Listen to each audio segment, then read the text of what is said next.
السلام علیکم۔ خلیل جبران کا ایک افسانہ پیش خدمت ہے جس کا عنوان ہے بنفشہ کا پھول۔ خیابان چمن میں ایک نظر فریب و خوشبودار بنفشہ کا پھول تھا جو اپنے پڑوسیوں کے ساتھ سکون و اطمینان کی زندگی بسر کر رہا تھا اور لمبی لمبی گھاس کے حلقہ میں لہرا رہا تھا۔ ایک دن صبح کو جب اس کے سر پر شبنم کا تاج رکھا تھا، اس نے سر اٹھا کر ادھر دیکھا۔ اس کی نگاہ ایک نازک اندام اور خوش قامت گلاب کے پھول پر پڑی۔ اس کا سر پر غرور اس طرح بلند تھا گویا زمردین چراغ دان پر آگ کا شعلہ لرز رہا ہے۔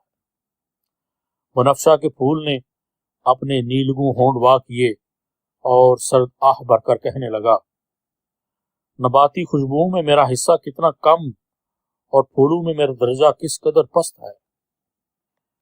فطرت نے مجھے حقیر و ذلیل بنا کر پیدا کیا ہے تاکہ میں زمین سے چمٹے چمٹے اپنی عمر گزار دوں۔ میں اپنا سر نیلگوں آسمان کی طرف اٹھا سکتا ہوں، نہ اپنا رخ گلاب کے پھول کی طرح سورج کی طرف کر سکتا ہوں۔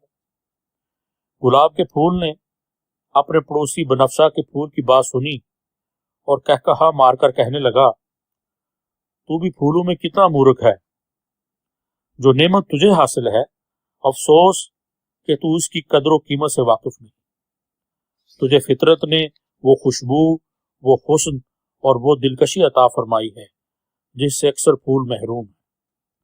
اپنے دل کو ان نامحمود خیالوں اور شیطانی آرزوؤں سے پاک رکھ اور اپنی تقدیر پر شاکر رہ۔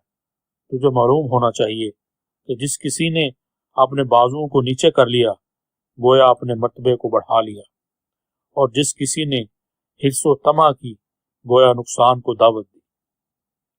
بنفشہ کے پھول نے جواب دیا، میاں گلاب، تو مجھے تسلی دے رہے ہو اس لیے کہ تمہیں وہ تمام امتیازات حاصل ہیں جن کی مجھے آرزو ہے۔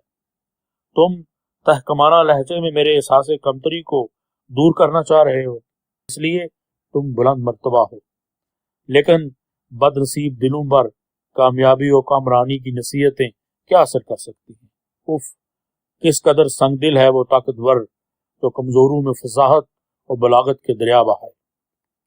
فطرت نے گلاب اور بنفشہ کے پھولوں کی گفتگو سنی اور منعجب ہو کر انگڑائی لی، پھر زوردار بلند آواز میں بولی، میرے پیارے بنفشہ کے پھول، یہ تمہیں کیا ہو گیا؟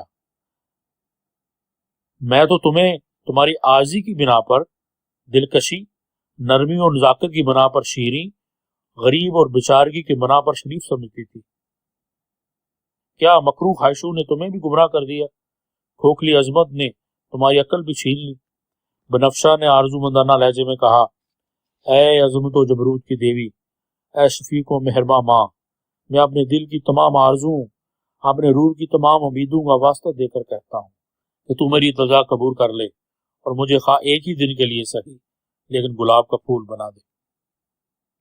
فطرت نے غصے سے جواب دیا، تو نہیں جانتا کہ کیا مانگ رہا ہے؟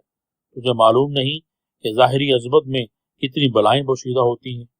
اگر میں نے تیرا قدم بلند کر دیا اور تیری صورت بدل کر تجھے گلاب کا پھول بنا دیا تو اس وقت تجھے ندامت ہوگی، بے سود ندامت۔ بنفشہ کے پھول نے کہا، میرے بنفسی وجود کو کشیدہ قامت اور بلند سر گلاب کے پھول سے بدل دے۔ اس کے بعد جو کچھ ہوگا اس کی ذمہ داری تجھ پر نہیں، میری حرص و طمع پر ہوگی۔ فطرت نے جواب دیا، اے ندان و سرکش بنفشہ کے پھول، میں نے تیری رضا قبول کی، لیکن اگر مشکلات و مصائب تجھے گھیر لیں تو اس کی شکایت مجھ سے نہیں، اپنی ذات سے کیجیے۔ فطرت نے اپنی مخفی اور سحرکاری انگلیوں سے بنفشہ کی پتیوں کو مس کیا اور چشمے زدن میں اسے ایک خوش رنگ گلاب کا پھول بنا دیا جو تمام پھولوں سے بلند تھا۔ دن ڈھلتے فضا پر طوفان خیز سیاہ بادل چھا گئے، سکون و ہستی میں ہیجان پیدا ہوا، بجلی چمکنے لگی، بادل گرجنے لگے، شاخیں ٹوٹ ٹوٹ کر گرنے لگیں، بڑے بڑے درخت جڑ سے اکھڑ گئے، سر بلند پھول طوفان کے تپیڑوں سے مٹی میں مل گئے اور ان بیلوں اور پھولوں کے سوا کوئی چیز باقی نہ رہی جو زمین سے چمٹے ہوئے تھے یا چٹانوں میں پوشیدہ تھے۔ لیکن عناصر کی سیجان نے دوسرے باغوں کو اتنا تباہ و برباد نہیں کیا جتنا اس چمن کو جس میں مادر فطرت نے بنفشہ کے پھول کو گلاب کا پھول بنایا۔ چنانچہ جب طوفان فرد ہوا اور بادل چھٹے تو اس کے تمام پھول منتشر ذرات کی طرح ادھر ادھر بکھرے پڑے تھے، اور اس طوفان کے ہنگامہ کے بعد کوئی چیز صحیح و سلامت نہ رہی سوائے بنفشہ کے ان پھولوں کے جو چمن کی دیواروں کے تلے روح پوش تھے۔ بنفشہ کے ایک نو شگفتہ پھول نے سر اٹھا کر دیکھا کہ چمن کے پھولوں اور درختوں پر کیا بیتی۔ وہ خوشی سے مسکرایا اور اپنے ساتھیوں کو آواز دے کر کہنے لگا، دیکھو آندھی نے ان پھولوں کا کیا حشر کر دیا جو فخر و غرور کے ساتھ سر اونچا کیے کھڑے تھے۔ دوسرے بنفشہ کے پھول نے کہا، ہر چند ہم زمین پر پڑے ہیں لیکن آندھی اور طوفان کے غیظ و غضب سے محفوظ ہے۔ تیسرا بنفشہ کا پھول بولا، یہ صحیح ہے کہ ہمارے جسم بہت حقیر ہیں لیکن تباہیاں ہم پر غالب نہیں آ سکتی۔ اس وقت بنفشہ کے پھول کے بادشاہ نے نگاہ اٹھائی اور دیکھا کہ اس کے پاس وہ گلاب کا پھول پڑا ہے جو کل تک بنفشہ کا پھول تھا۔ طوفان نے اسے شاخ سے اکھیڑ پھینکا تھا، آندھی کے تھپیڑوں نے اس کی پتی پتی الگ کر دی ہے، اور اب وہ نم آلودہ گھاس پر اس طرح پڑا ہے جیسے کسی مقتول کے سینے میں دشمن کا تیر پیوست ہو۔ بادشاہ نے اپنا سر اونچا کیا، اس کی پتیاں ذرا پھیلیں اور اس نے اپنے ساتھیوں سے بلند آواز میں کہا، دیکھو ذرا اس بنفشہ کے پھول کو دیکھو جس نے لالچ میں آ کر گلاب کے پھول کا لباس پہن لیا تاکہ تھوڑی سی دیر کے لیے سر بلندی حاصل کرے اور پھر ہمیشہ کے لیے پستی میں گر جائے۔ یہ منظر تمہارے لیے عبرت کا سبب ہوگا۔ یہ سن کر گلاب کا پھول جو اس وقت جان کنی کے عالم میں تھا مارے غصے کے لرز اٹھا۔ اس نے اپنی بچی کچی قوتیں جمع کی اور رک رک کر کہنے لگا، سنو کہ اے کم حوصلہ اور بے وقوفو سنو، اے طوفان بعد بخارا سے لرز برندام ہونے والو، کل تک میں تمہاری طرح اپنے سبز پتوں میں بیٹھا تقدیر پر کانے تھا، اور یہ قناعت ایک دیوار خائل تھی جو مجھے زندگی کے طوفانوں اور ہنگاموں سے الگ رکھتی تھی، جس نے میرے وجود کو راحت و اطمینان کے نشہ میں سرشار کر کے امن و سلامتی کے حلقہ میں گیر رکھا تھا۔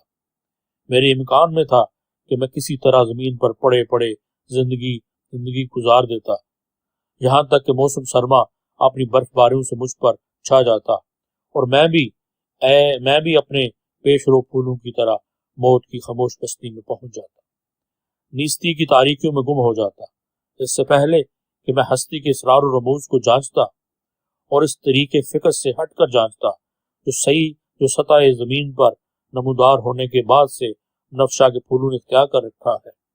ہاں، میرے امکان میں تھا کہ میں لالچ سے اپنا دامن پاک رکھتا اور ان چیزوں سے پرہیز کرتا جو اپنی فطرت کے پیش نظر میری فطرت سے بلند ہیں، لیکن میں نے رات کی خاموشی پر کان لگائے اور عالم قدس کو اس عالم سے کہتے سنا، وجود کی غایت میں یہ ہے کہ ماورائے وجود جد و جہد کی جائے۔ یہ سن کر میری روح میرے خلاف آمادہ بغاوت ہو گئی اور میرا وجدان اس مقام کے لیے تڑپنے لگا جو اس سے کہیں بلند تھا۔ میری روح بغاوت کرتی رہی اور میں اس بلند مقام کے لیے تڑپتا رہا یہاں تک کہ میری سرکشی ایک فعال قوت سے بدل گئی اور میرا شوق ایک غلاغ ارادہ سے۔ چنانچہ میں نے فطرت سے درخواست کی، اور فطرت ہمارے پوشیدہ خیالات کے خارجی و ظاہر کے سوا کچھ نہیں، کہ مجھے گلاب کا پھول بنا دے، اور اس نے میری درخواست قبول کر لی۔ یہ کوئی نئی بات نہ تھی، بارہا دیکھنے میں آیا ہے کہ فطرت نے اپنے اپار و نقوش اپنے ہاتھوں اپنی خوشی سے بدل کر رکھ دیے ہیں۔ گلاب کا پھول تھوڑی دیر کے لیے خاموش ہو گیا، اس کے بعد فخر و امتیاز کا لہجہ لیے بولا، وہ ایک سعادت ہے جو میں نے گلاب کے پھول کی جمبیت سے گزاری ہے، در حقیقت ایک بادشاہ کی طرح گزاری ہے۔ میں نے کائنات کو گلاب کی آنکھوں سے دیکھا ہے، ایتھر کی سرگوشیوں کو گلاب کے کانوں سے سنا ہے، اور نور کے دامن کو گلاب کی پتیوں سے چھوا ہے۔ تم میں کوئی ہے جو اس شرف و امتیاز میں میری ہمسری کا دعویٰ کرے؟ اس کی گردن جھک گئی اور اس نے ایسی آواز میں جس سے موت کا شدید کرب ظاہر ہوتا تھا کہا، میں اب مر رہا ہوں، اور میری روح میں وہ کیفیت ہے جو مجھ سے پہلے بنفشہ کے کسی پھول میں نہ تھی۔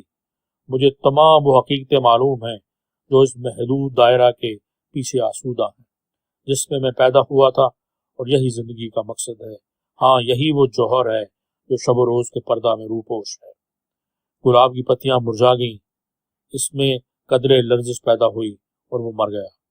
اس کے چہرے پر مقدس تبسم کھیل رہا تھا، اس ہستی کا تبسم جس نے اپنی بلند آرزوؤں سے زندگی کی تصدیق کر دی، فتح و کامرانی کا تبسم، خداوندی کا تبسم۔